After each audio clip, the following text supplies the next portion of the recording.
Un tiempo con Dios para meditar todo el día. El primero en dar. Y leemos en el Evangelio de Juan, en el capítulo 3, en el versículo 16. Y dice la palabra de Dios: porque de tal manera amó Dios al mundo, que ha dado a su Hijo unigénito, para que todo aquel que en él crea no se pierda, mas tenga vida eterna.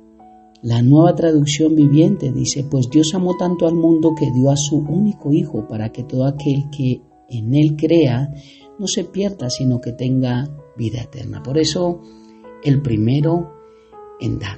Un hermoso tiempo con Dios para meditar todo el día, para reflexionar en dos puntos importantes que hay en mi mente y en mi corazón acerca del dar.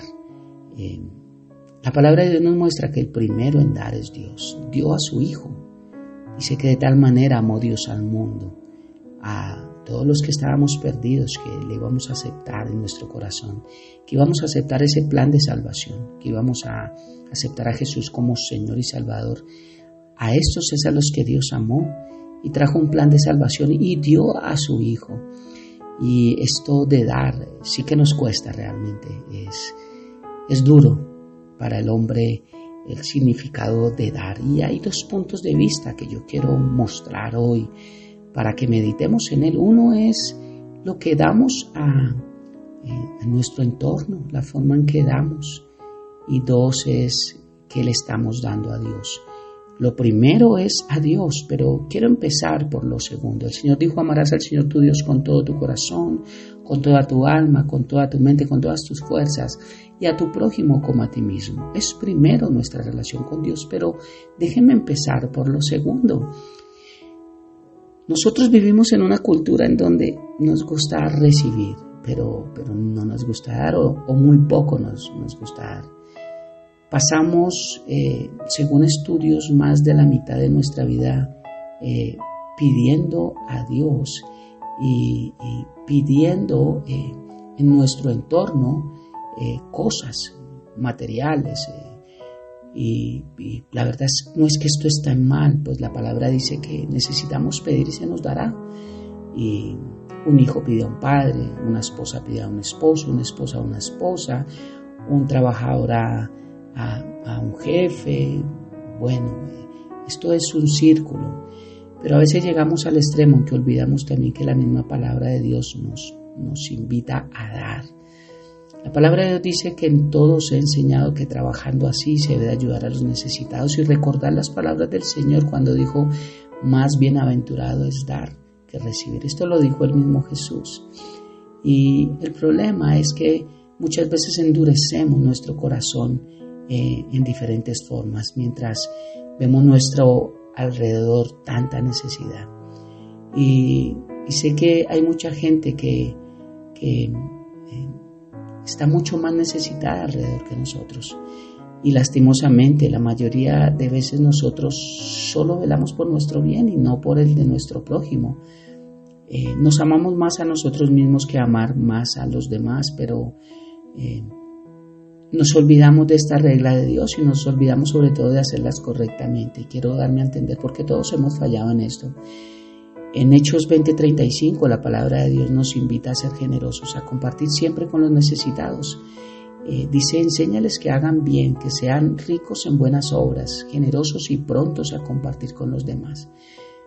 Y es que a veces cuando alguien nos pide que compartamos algo, regalemos algo, por lo general siempre regalamos lo que nos sobra, lo que ya no usamos, lo que ya no necesitamos, lo que tenemos guardado por allí porque ya no nos es útil, y eso es normalmente lo que ofrecemos, y tal vez en buena condición, pero quiero darme a entender, porque todos hemos pasado por esto, que usualmente no damos lo que nos sirve, lo que necesitamos. ¿Qué tal si compramos un vestido de paño nuevo y lo vamos a estrenar para un evento que viene en 15 días, pero encontramos en 8 días a alguien que no tiene que ponerse, y Dios nos dice: dale ese vestido de paño?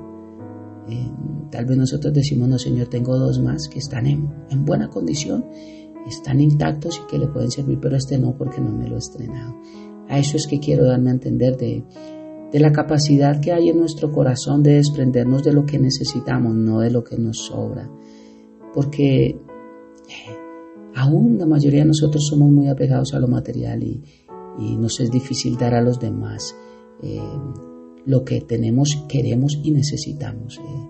Es más dar lo que nos sobra, lo que no necesitamos y lo que podemos reemplazar fácil. Ese es el primer punto, ese es el primer enfoque que quiero dar acerca del dar, y que todos, en mi vida, todos podamos meditar en ello, de en qué forma estoy dando. También si yo escojo a quién dar, tal vez puedo escoger dar a unas personas porque a través de eso gano un aplauso, una palmada en la espalda, un agradecimiento, un mayor reconocimiento, pero a personas no lo hago porque nadie sabe de eso, y la Biblia dice que lo que hace nuestra mano derecha no lo sepa la mano izquierda.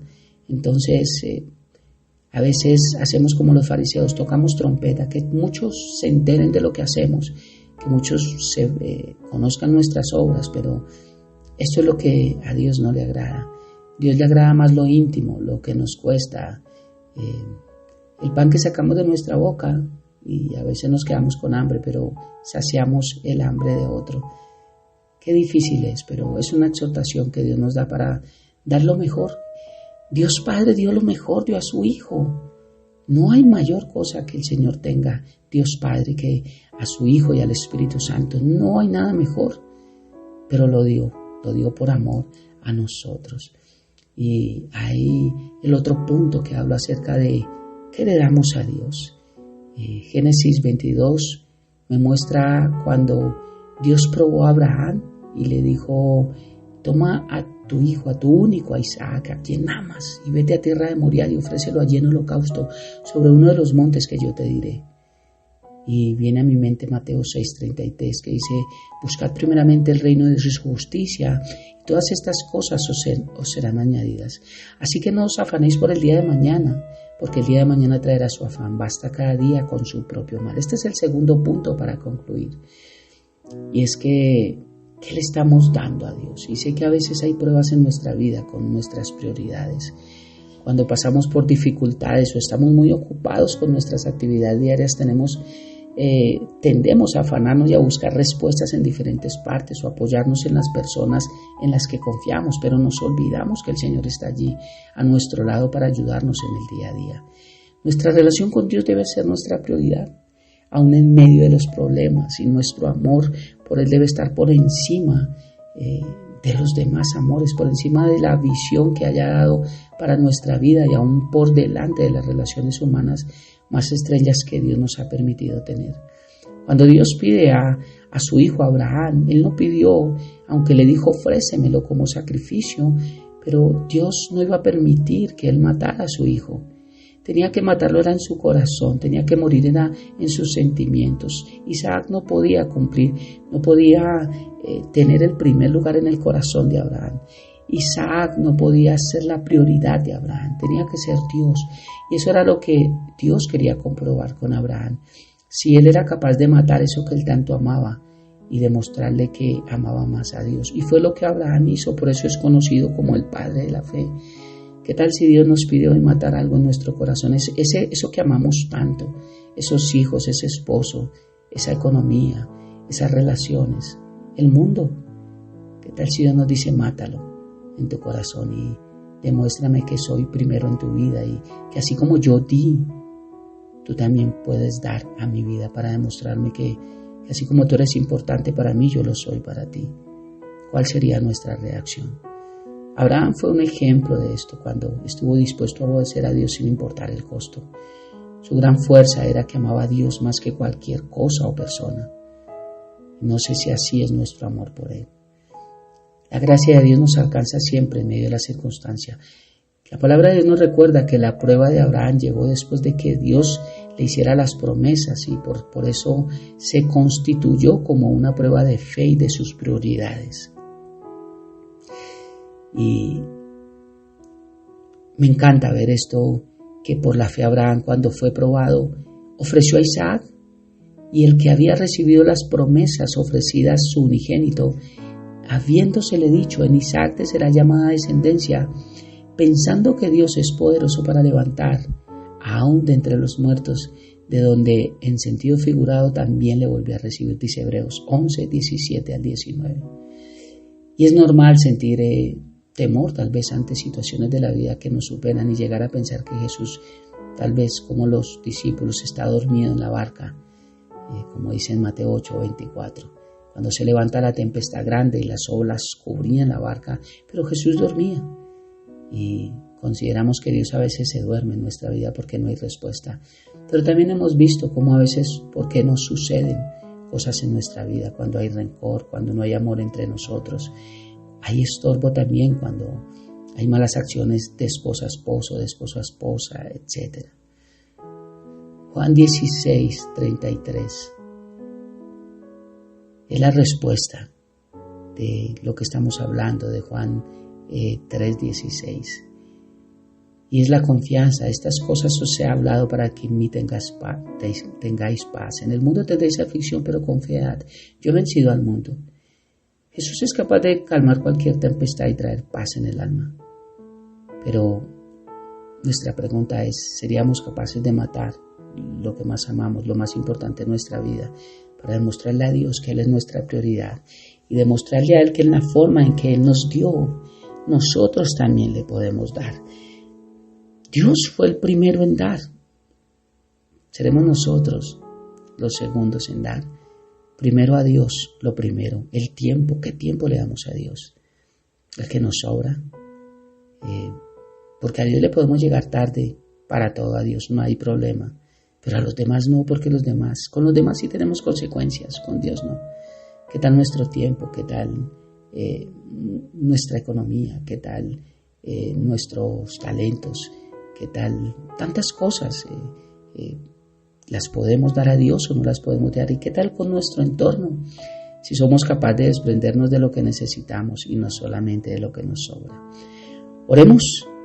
Padre eterno de gloria, gracias por esta preciosa mañana, gracias por un día más de tu palabra y gracias por enseñarnos que el primero en dar eres tú, Señor, y diste lo mejor, no lo que te sobraba, Padre. Ayúdanos a moldear nuestro corazón, Señor, y sé que muchas veces hablas a nuestras vidas, pero nos cuesta hacerlo, Dios. Así que no es solo decir, Señor, ayúdanos, porque tú dices, ya te ayudé, ahora hazlo tú. Ayúdanos a entenderlo para que lo podamos hacer y veamos que no es solo oír la palabra, sino hacerla. No solamente ser oidores, sino hacedores, Padre. Poder parecernos cada vez más a ti, Padre. Gracias por esta preciosa mañana y por esta exhortación. Te amamos y te bendecimos y dejamos este tiempo en tus manos, habiendo orado a ti en el nombre de Jesús y bajo el poder de tu Santo Espíritu. Amén y amén. Un abrazo gigante para todos.